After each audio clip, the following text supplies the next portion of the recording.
That breaking news, you're looking at it right now. The LAPD in pursuit of a shooting suspect on surface streets here. That's right. Eliana Moreno is up overhead in News Sharp 4. Eliana.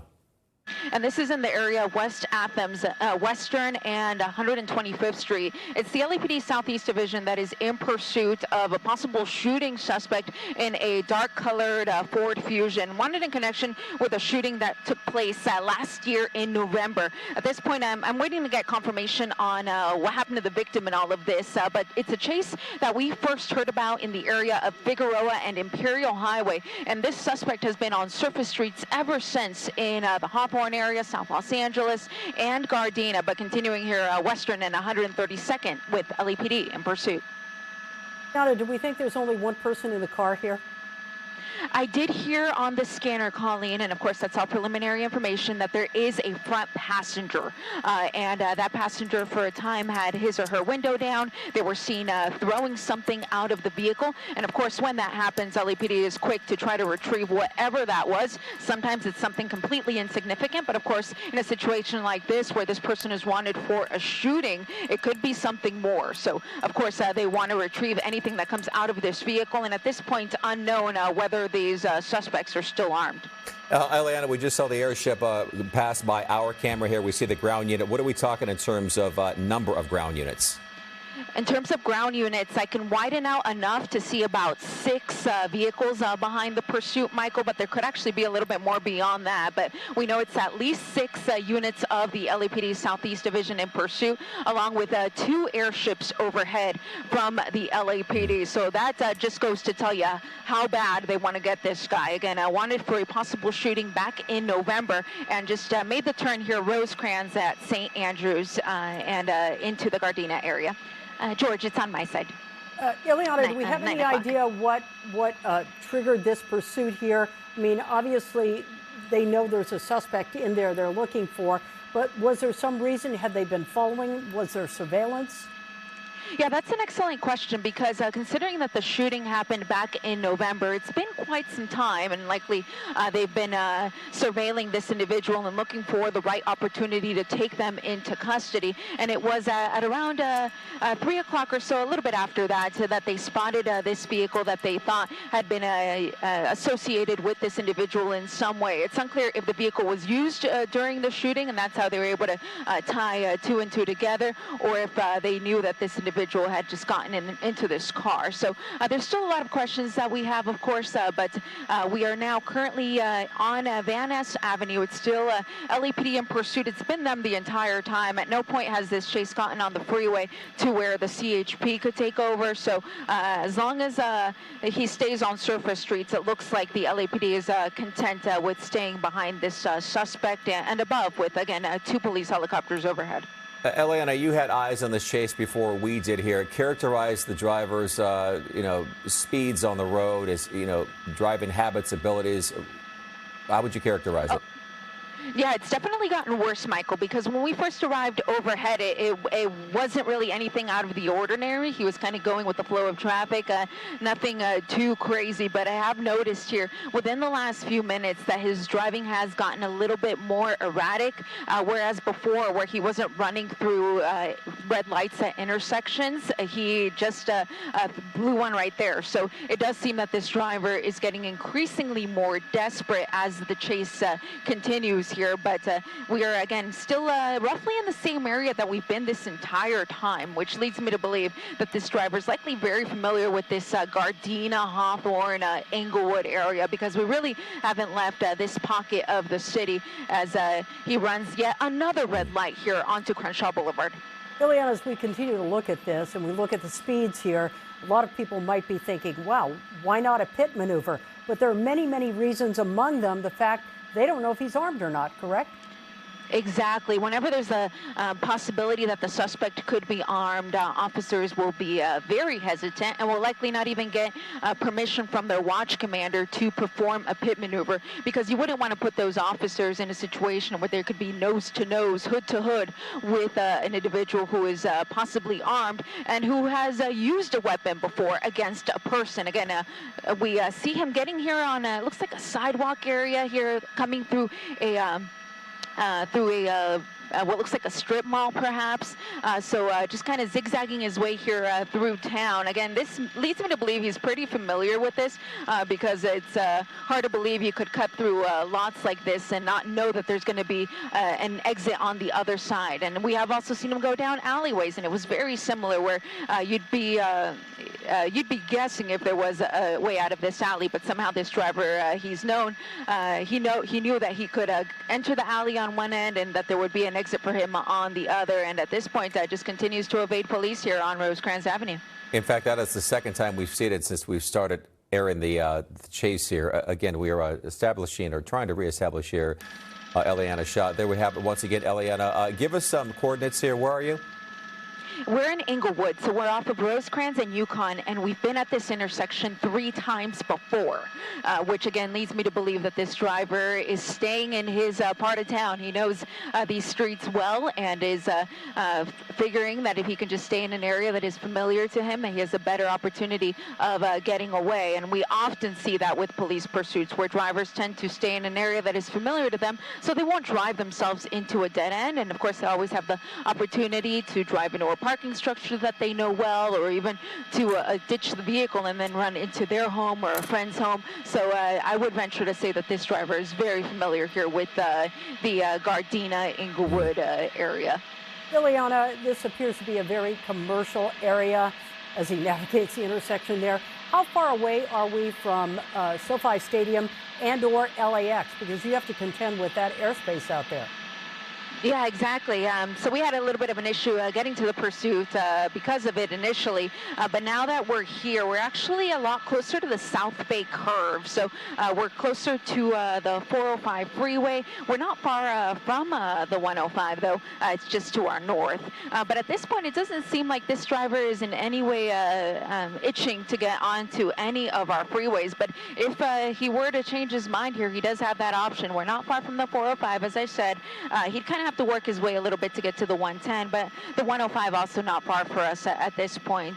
But in terms of cities, he's not far from Lawndale. Of course, we've touched in Hawthorne multiple times, but does seem to favor the Gardena area, as that is the area that we have spent most of our time. So, again, Eliana, this is a shooting suspect from a shooting that actually happened last November. We don't know exactly what triggered the chase here, but again, we see some pretty erratic speeds here on surface streets, and again, with LAPD in hot pursuit. Yeah, and they're really not giving this person much in the way of room. Often by now we would be talking about perhaps going into surveillance mode, which is helicopter only. Let these ground units back off a little bit so that the suspect might think that he is no longer being pursued and will perhaps simply just pull over. But I have not heard them say that at this point. I would venture to say that a good reason for that is because, again, there's a possibility that this person could be armed. And so it's difficult to essentially let a guy be roaming free that you know is possibly armed with a weapon and is willing to use it. He has used it before, again, a shooting back in November. We're waiting to hear confirmation on what happened to the victim in all of this and what the circumstances were surrounding that.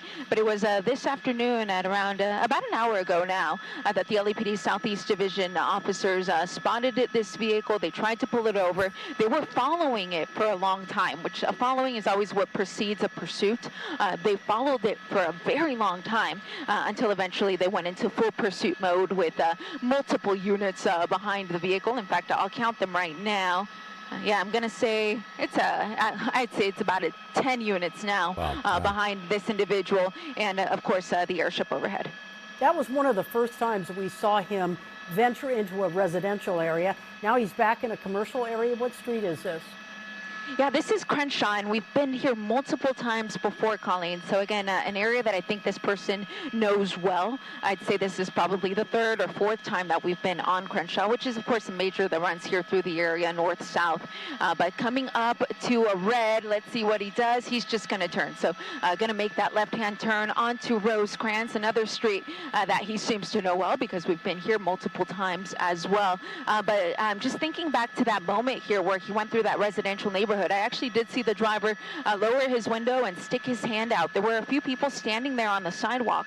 It's unclear if he knew those individuals or simply had other intent there, but wrong side of the road here now, since there's a little bit of traffic here on Rosecrans.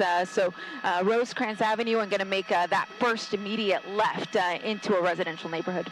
Yeah, you know, over the last 10 minutes, Atlanta, this has gotten a little more dangerous here, especially with maneuvers like that. You talked about surveillance mode. At what point do they pull the trigger on that?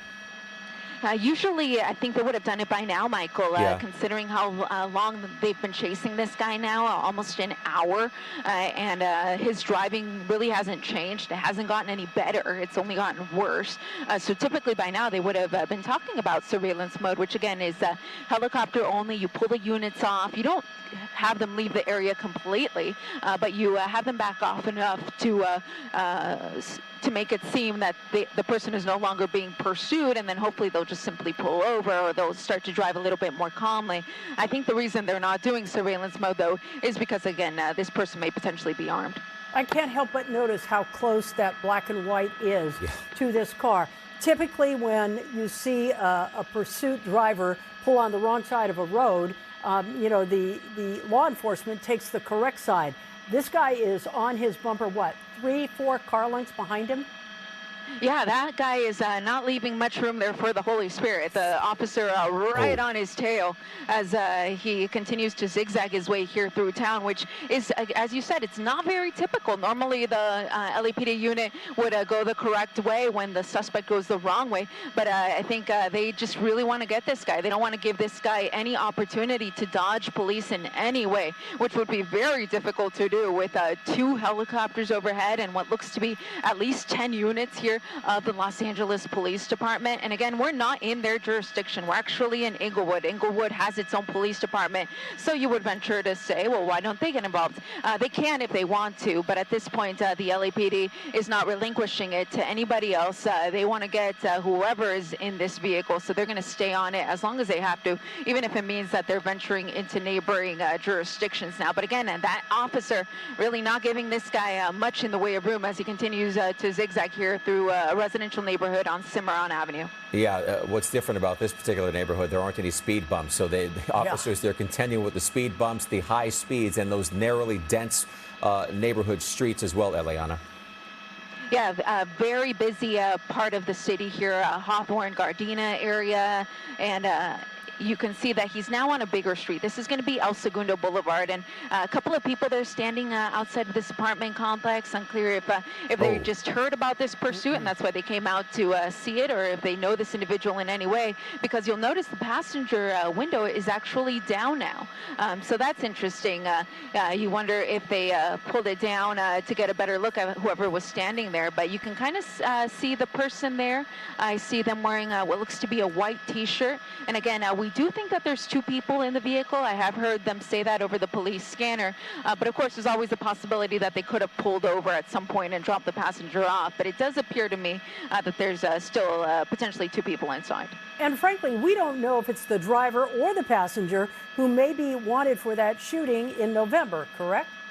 Oh, yeah, absolutely, Colleen. That's a great point. At this point, it's unclear. And you would obviously wonder, like, well, if the driver is not responsible, why wouldn't they pull over? You don't know the circumstances involved in the relationship between these 2 individuals and if that other person is armed. So I'm zooming in here. I see that white T-shirt again. I really want to double check to see if the passenger is still on board, because you'll remember that at one point there was a passenger and that person actually threw something out of the vehicle. However, of course, the vehicle could have stopped at some point, let that person out, and then the driver continued. So I'll continue to say that there's a possibility that there's a passenger on board, but hopefully I'll get an opportunity to take a better look. Yeah, you know, as we approach 4:15 here, Eliana, we know that this particular area is going to get busy with more foot traffic, of course, vehicles on the road as well. So, again, it bears repeating and asking once again, the end game for the LAPD at this point, will they stay with ground units? Will they just do, you know, observe from the air? Again, it's getting dicey out here. Yeah, I think there would be a better opportunity for them to go into surveillance mode if they knew that this person wasn't armed. But because there's that possibility, that is why the units just have to stay behind him at this point. But airships are going to stay on this regardless of whether those units do pull off at some point. But I am actually getting a little new information that I want to share with you here that is coming from our assignment desk, who is in communication with the LAPD, and they are telling us that the suspect is wanted for a shooting, but that shooting was not a homicide. So thankfully, the victim in all of this did not die of his or her injuries, but nonetheless, this person wanted for shooting another individual.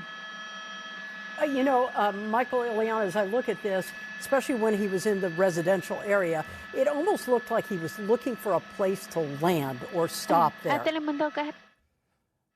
Yeah, so again, new information from Ileana here. The shooting suspect in this gray Ford Fusion was involved in a shooting. However, it wasn't a homicide. This happened last November.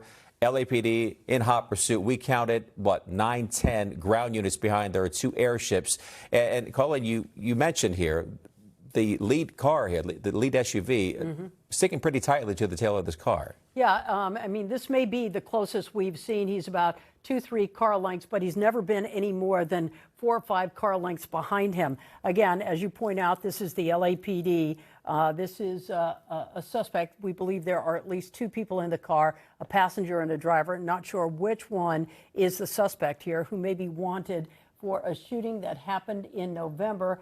And as we heard from Ileana, and she's been on this since about 3 o'clock this afternoon, it's all been surface streets. There's been very little. He's been in neighborhoods. He's been in that commercial area in Inglewood, and he's been up and down Rosecrans. But once again, he appears to be back in a residential area and going, 25, 35 miles an hour at best. Yeah, we saw some pretty slick maneuvers from the driver earlier, weaving in and out of strip mall parking lots, down alleys, as Ileana mentioned, and primarily sticking in the Gardena, Hawthorne, Inglewood area, not veering off too far from those 3 areas of Los Angeles. LAPD still in pursuit. Again, speeds we've seen ratchet up here at the top of the hour. But again, driving on the wrong side of the road, again, speeds increasing, not indicative of what we're seeing here right now. As you mentioned, Colleen, sticking primarily to the speed limit here in these residential neighborhoods. You have to think that because the officers know who's in that car, at some point there's some sort of negotiation going on. There's a phone call going on between either the driver and or the passenger here. And we say passenger because at one point, Ileana said she noticed that the passenger window went down. It appeared that passenger threw something out of the car, which, of course, when you've got multiple officers behind, one of those units will stop and pick up whatever that is in terms of possible evidence here. He is back in a residential area. This is West 120th Street in the Inglewood, West Athens area. Yeah. And, this is where it gets a little dicey, Michael.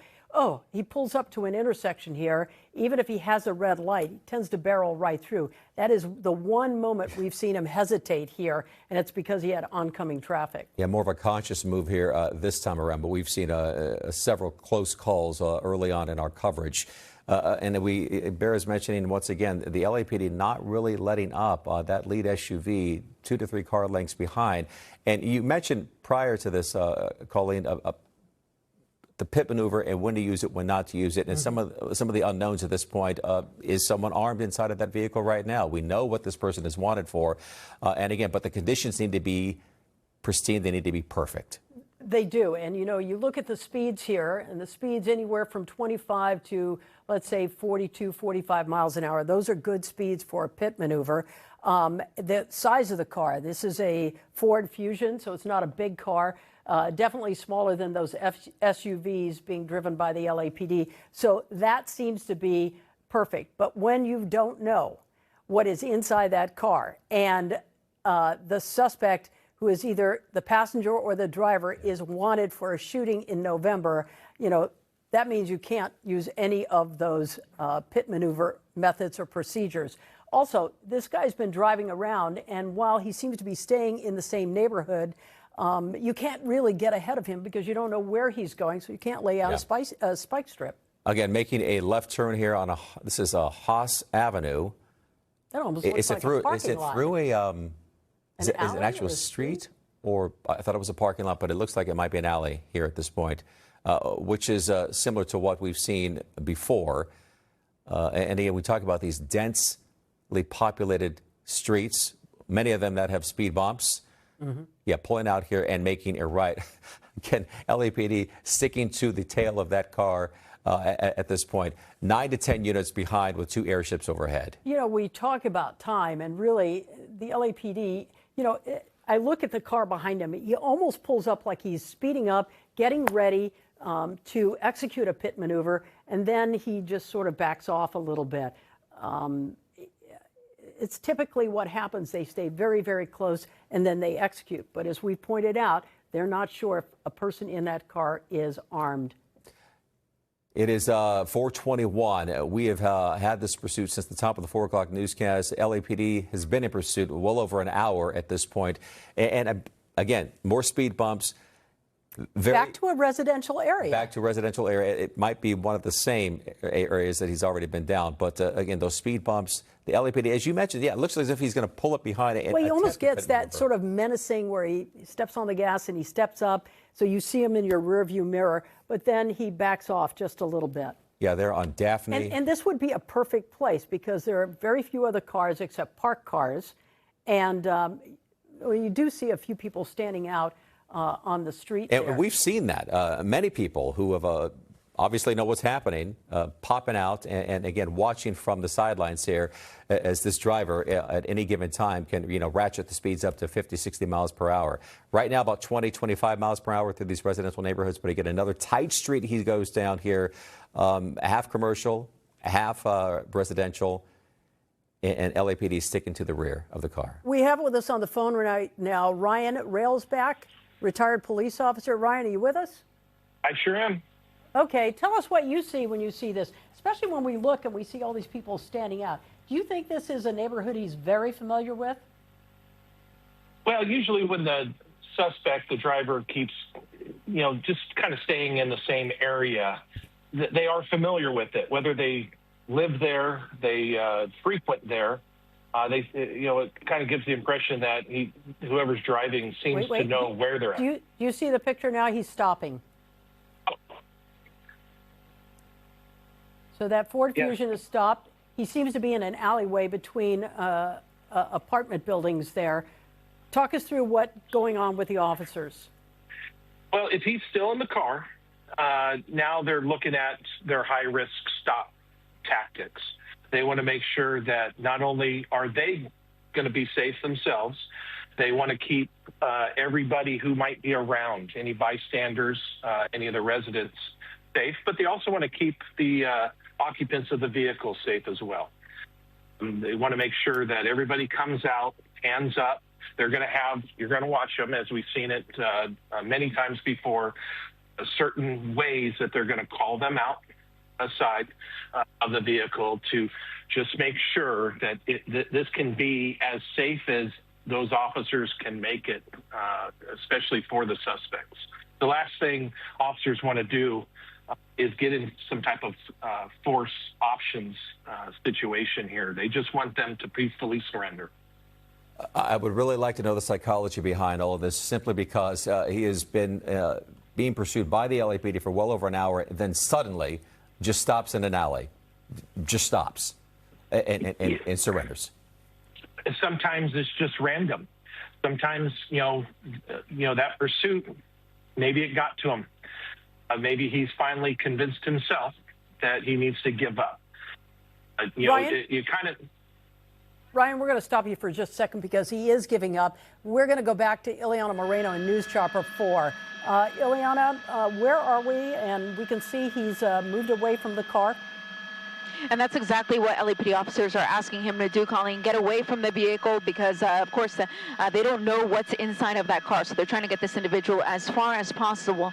And we're in the area, though, of Rosecrans Avenue and Ardath Avenue is the exact cross, but that's near Crenshaw. So that's going to be the nearest major. And he drove into an alleyway between apartment buildings here, an area that he had come around a few times now. And right before he actually pulled in here, there was a large crowd outside of an apartment building that saw him go by. It's unclear if they knew him or not, but they were all outside of the apartment complex watching the pursuit go by, and shortly thereafter is when he pulled into this alleyway. He's still down on the ground here. Officers are clearing the vehicle. Again, at one point we had heard them say that there was a possibility that there was a passenger, but at this point that does not appear to be the case, as they just cleared that front seat, and the next step will be to clear the trunk of the vehicle to make sure that nobody is hiding back there. But again, you'll remember that this is all in connection with a possible shooting that happened back in November. Not a homicide, but a shooting nonetheless.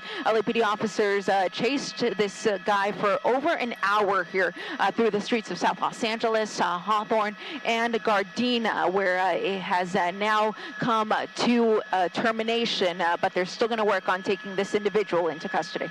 All right, so Eliana, my eyes must have been deceiving me. I could have sworn I saw a passenger at one point in time during this chase. You're telling me there's not a single person in that car but the driver? LAPD thought they saw a passenger as well, Michael, but there was always the possibility that the suspect could have stopped just long enough for that passenger to get out, or the driver could have pushed his way into the passenger seat at some point, and it appeared to be a passenger in the eyes of the LAPD. So there was that initial information, but at this point it doesn't appear that anybody else is inside of the vehicle. They just opened up the doors there, and the officers, their posture much more relaxed. They're still working on the trunk there. It always kind of takes a little bit for them to figure out where the lever is for that. But at this point, it appears that it's just going to be this one individual in the white T-shirt, a suspect wanted in connection with a shooting from last year. Once again, can you give us the exact location of this? Yeah, we're just off of Rosecrans Avenue is the major, but it's off of a smaller little street called Ardath, which is going to be a residential street. But Crenshaw is going to be another major street here through the area. So as I widen out the shot, you're going to see that this is a highly residential area right off of Rosecrans and Crenshaw, where this all came to an end here in this narrow alley. All right, Ileana Moreno and Ryan Railsback, thanks so much for your coverage on this today. Thank you.